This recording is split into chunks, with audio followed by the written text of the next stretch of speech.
C'est en effet le moment de conclure. Merci, cher Cyrielle, d'avoir animé cette matinée. Merci pour votre enthousiasme, votre dynamisme. Je sais que vous avez une appétence personnelle, et c'est pour ça qu'on vous a d'ailleurs choisi sur tous ces sujets environnementaux. Et tout ça, ça a pu éclairer évidemment les échanges et les débats ce matin. Donc je tenais vraiment à vous en remercier. Vous êtes plutôt vous attaché à l'océan, mais vous avez bien compris que finalement tout ce qui arrive dans l'océan que vous aimez tant, ben, ça vient de... Tout commence au SIAP. Voilà, ce sera le message de... Voilà, j'ai terminé ma conclusion. Je voulais évidemment vous remercier, chère Laurence Poré-Dietz, pour votre présence ce matin, d'avoir accepté d'être notre grand témoin. Vous êtes directrice générale d'une grande maison, une grande entreprise qui est aimée par les Français. C'est GRDF. Moi, j'ai la chance de vous croiser de plus en plus et régulièrement. Je sais que votre travail est apprécié. D'ailleurs, vous venez d'être renouvelé à la tête de GRDF. Donc, votre conseil d'administration, mais aussi tous les agents et tous vos collaborateurs ont beaucoup de chance. Voilà.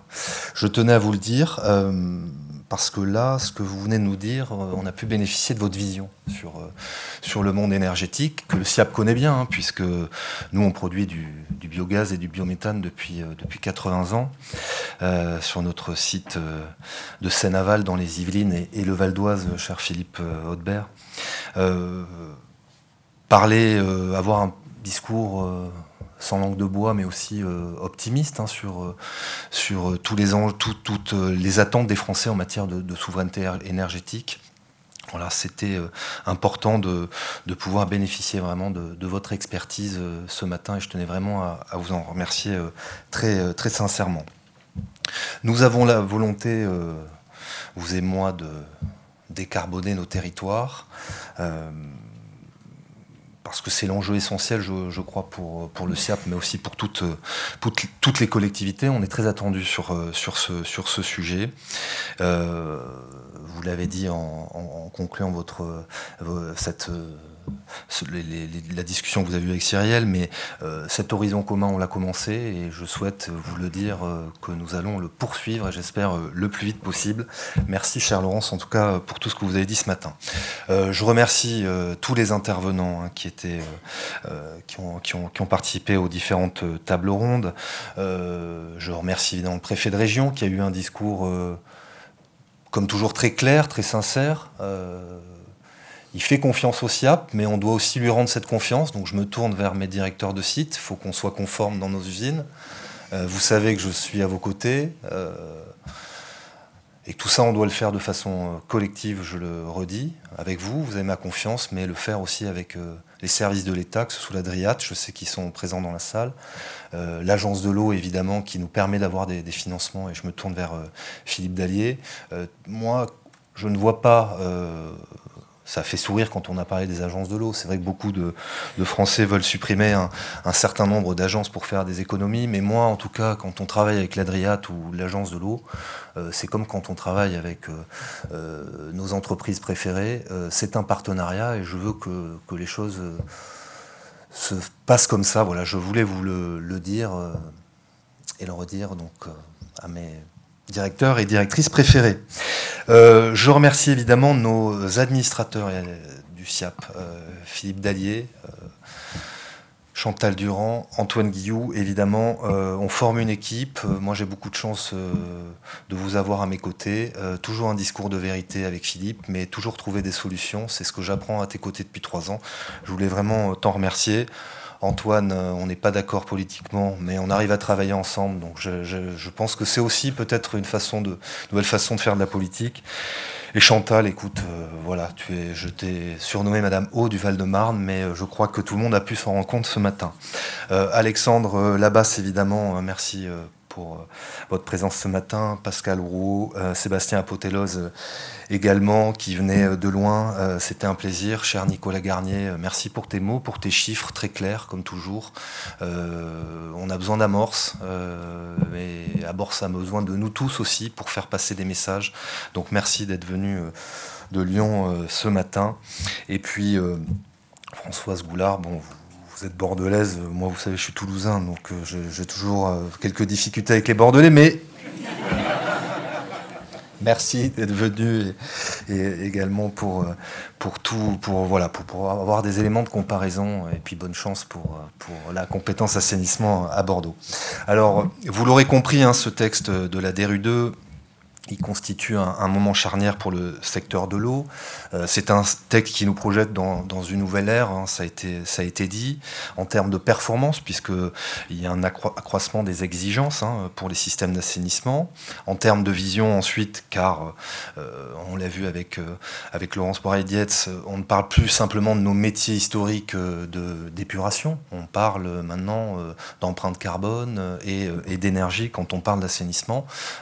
Nous, on le savait au SIAP, mais avec résonance, on le dit à un plus grand public, et je crois que c'est aussi la vertu de cette nouveau format de conférence. Et puis en termes d'attente, évidemment, puisque notre activité d'assainissement devient le miroir de la ville. Alexandre Labasse a parlé ce matin de la vision et comment est-ce qu'on finalement on changeait l'urbanisme des villes. Parce que demain, avec cette DRU, on va parler de microplastiques, de suivi épidémiologique des virus. On l'a déjà fait, mais là encore, on va pouvoir le redire. Parce que finalement, l'enjeu fondamental à la fin, c'est quand même la santé et agir pour la santé des Français. Donc nous sommes particulièrement attendus sur ce point. C'est un texte qui doit évidemment nous questionner. On l'a vu avec Philippe Dallier sur les questions financières tout d'abord. Hein. Nous, on a un plan pluriannuel d'investissement. On va investir 4 milliards d'euros dans les 10 prochaines années, mais on n'a pas intégré tous les éléments de la DRU. Donc c'est les discussions que nous avons avec Philippe et le conseil d'administration, parce que à la fin, c'est quand même l'usager qui paye. Et donc, il va falloir qu'on trouve les bonnes solutions, voilà, que le moindre euro investi, il soit efficace et qu'on coche toutes les cases, pas simplement la DRU, mais aussi toutes les normes qui concernent le SIAP. Technique, parce qu'on l'a vu avec la DRU 1, ça prend du temps. C'est des efforts qui sont énormes et donc des défis très importants, évidemment, à relever. Et cette mutation, évidemment, nous allons devoir la conduire tout en continuant à faire notre métier de tous les jours, c'est-à-dire exploiter des usines et être performants. Et puis enfin, c'est un texte qui nous engage à avoir collectivement le sens des responsabilités dans cette période cruciale de sa transposition en droit français. Alors être responsable, c'est tout d'abord se donner du temps pour déployer les solutions les plus pertinentes. La mise à niveau de notre activité d'assainissement, elle sera longue. Elle dépendra obligatoirement du temps incompressible que vont exiger l'évolution de notre patrimoine industriel, mais également l'adaptation de nos villes et de nos territoires. Je prends un exemple, puisque le préfet de région parlait de la baignade ce matin. Aller vite, ça était pour nous de construire... d'avoir de nouvelles installations, de nouvelles constructions, notamment des bassins. Antoine rappelait le bassin d'Austerlitz, mais d'autres. Donc finalement, c'était avoir une réponse technologique, technique, à très court terme. Avoir plus de temps, Alexandre, c'est transformer la ville. Voilà, donc il faut arriver à avoir concilier finalement le temps, aller vite ou en prendre davantage. Et puis du temps, Philippe, dès que je parle de la finance, je me tourne évidemment vers toi, mais du temps pour avoir le souffle financier, parce qu'il nous faudra 2 décennies pour gravir ce mur d'investissement que nous savons très important. Être responsable, c'est aussi être clairvoyant. On parlait ce matin d'efficience environnementale, hein, c'est un mot que j'ai noté. Il ne faudra pas créer un monstre dans cette transposition. On compte sur Amorce évidemment, mais je pense par exemple, on parle beaucoup de réutilisation des eaux usées, évidemment qu'il faut mettre l'accent sur cette question-là, mais peut-être pas partout. En Ile-de-France, les eaux du SIAP, c'est 30% du débit l'été de la Seine, donc il faudra peut-être mettre l'argent des agences de l'eau plutôt vers les usines du littoral français. Ça permettra peut-être de faire des économies ailleurs ou de mettre un paquet d'investissements là où c'est vraiment nécessaire. Je reprendrai aussi à mon compte cette idée que la nouvelle DRU est un texte qui pose un engagement collectif comme un élément clé de la réussite. Ceux qui me connaissent, moi, savent que j'aime travailler de façon collective. Ce sera évidemment avec les territoires. Je me tourne vers Chantal. On aura besoin aussi des collectivités. Je me tourne vers mes amis maires qui sont là ce matin. Des entreprises, évidemment. On a besoin de vous. Nous, le SIAP, on est une régie, on en est fiers, c'est un service public. Mais nos usines, nos réseaux, ils sont construits par de grandes entreprises, souvent françaises. On doit en être évidemment fiers. Tout ça, quand dans un moment où on parle de réindustrialiser le pays, nous, on a une industrie en matière d'eau et d'assainissement qui est très forte, comme en matière d'énergie. Ça pose beaucoup de questions, mais on aura besoin de vous. C'est aussi vous assurer une forme de croissance, c'est aussi un rayonnement international. On l'a vu ce matin, finalement, Philippe, tu as raison, on est plutôt pas mal loti avec le SIAP, même si on doit encore dépenser beaucoup d'argent, comme ça a été dit. Et puis, un petit mot vers nos partenaires scientifiques. On a besoin de la recherche aussi pour être les meilleurs. Nous, en tout cas, avec le SIAP, on est ravis de vous avoir à nos côtés. D'avancer avec vous, de trouver les meilleures solutions possibles. Et là aussi, ça fait partie, non pas de notre souveraineté, mais notre rayonnement national, et il faut en être fier. Cet événement en résonance ce matin, voilà, ça a été, je dirais, une première étape, un rendez-vous pour se retrouver tous ensemble, élus, entreprises, scientifiques. Il faut continuer parce qu'on va réussir.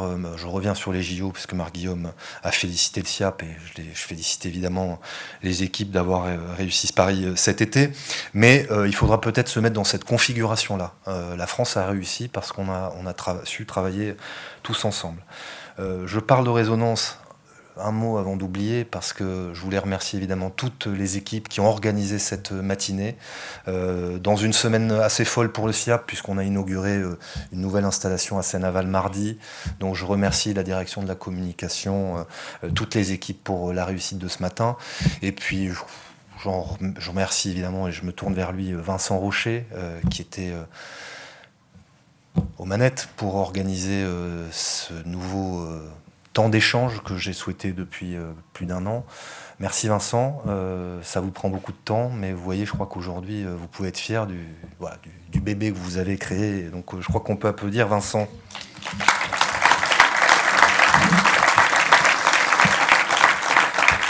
Je voulais évidemment, j'ai parlé des territoires, mais on aura besoin de l'État.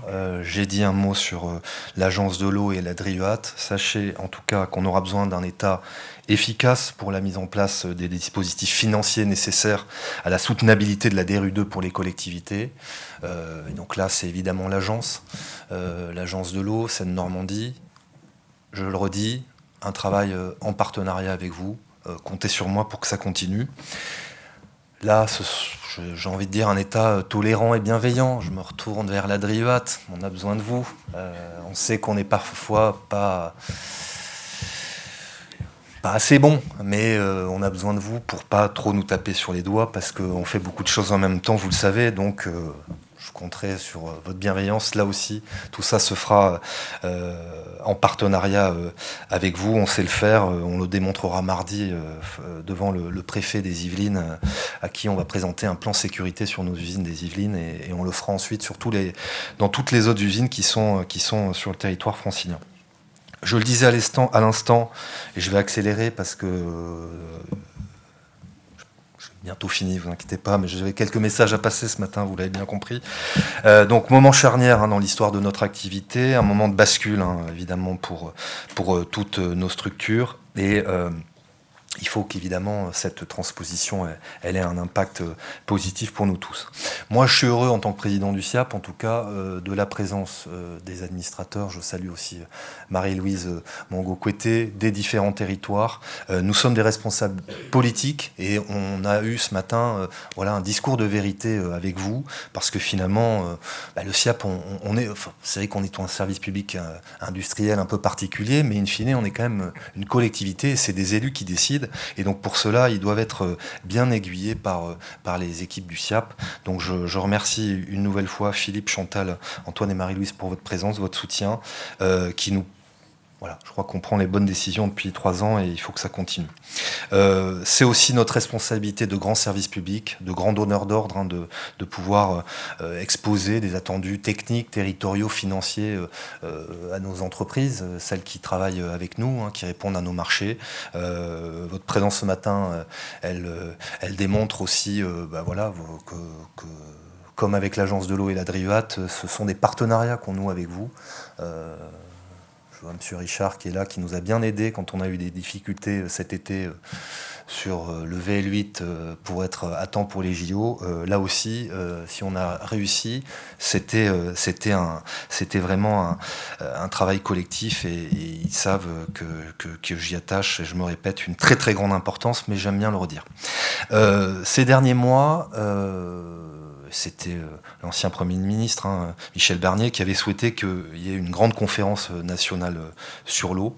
Je pense que c'est le bon moment avec cette DRU2 pour qu'on puisse finalement se retrouver tous autour de la table, État, collectivités, industriels, experts, pour qu'on définisse ensemble la feuille de route qui sera nécessaire, cher Nicolas, équilibrée et réaliste, comme tu le disais tout à l'heure.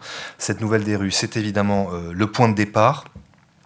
Sa mise en œuvre, elle exigera une lucidité importante et une responsabilité. Et pour conclure, et là j'en aurais vraiment terminé, je crois qu'aussi il faudra profiter de cette DRU pour parler gouvernance de l'eau. Moi j'appelle de mes voeux une nouvelle gouvernance de l'eau depuis un moment. Je pense que ce sera aussi un débat qu'il faudra avoir dans le cadre de ces conférences. Et puis imaginer un mode de financement un peu différent. L'eau paye l'eau, on l'a vu ce matin, mais pour tout ça, voilà, on aura besoin de vous tous. C'est ce que je voulais vous dire ce matin, et je vous remercie d'avoir été si nombreux pour cette 2e édition de Résonance. Merci beaucoup.